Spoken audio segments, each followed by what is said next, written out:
So hey বন্ধুরা, আমি আবার চলে এসেছি রথযাত্রার পার্ট 3 নিয়ে।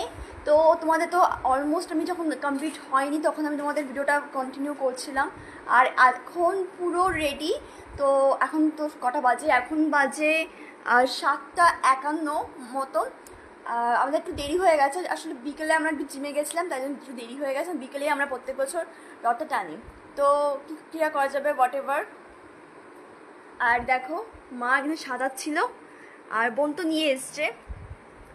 এই যে দেখো কতটা সুন্দর লাগছে, আমার তো দারুণ লাগে। আর এটা টানতে পারছি না, তো কি করবো, মানে টানতে পারছিলাম আর কি।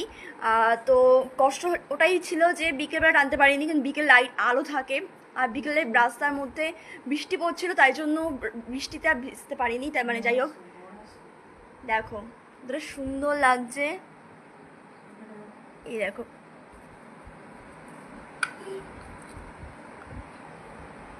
গাইস পড়ে গেছে, বেশি বাঁকানি। এই দেখো ঠাকুরের মুখ, এই যে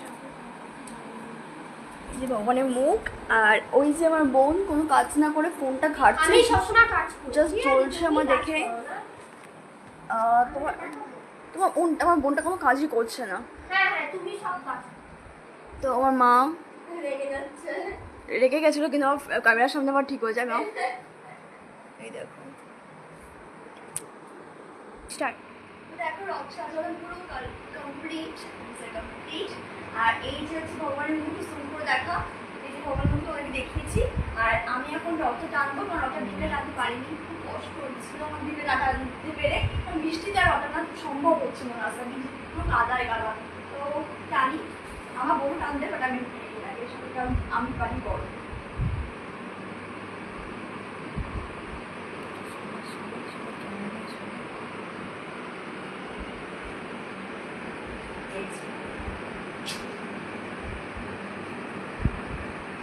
টানলাম, আমার মনে হচ্ছে ওটা পড়ে যাবে, কিন্তু আমি আর টানতে পারবো না বেশি। আমার লাগছে ভয়।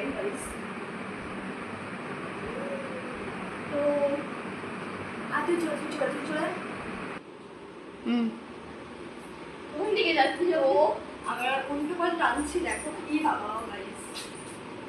টান টান টান, এই যে আমি টানছি, দেখতে পাচ্ছি। টানতে পারছি না, কিছু করার নেই।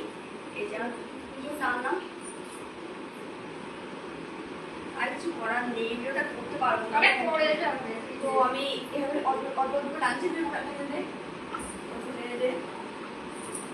টানছি।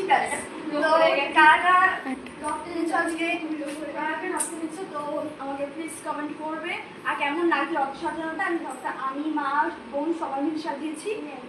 আর তো মা ও দিদি ইশারা করছে, কিছুই নয়। আর দেখো আমি রথটা সাজিয়ে দিয়েছি। আর কেমন লাগছে বলো অবশ্যই, এটা আমার রিকোয়েস্ট, তোমরা জানাবে। তো আজকের রথযাত্রাটা আমাদের এখানেই কমপ্লিট। তো বাই বাই, ভালো থেকো, বাই।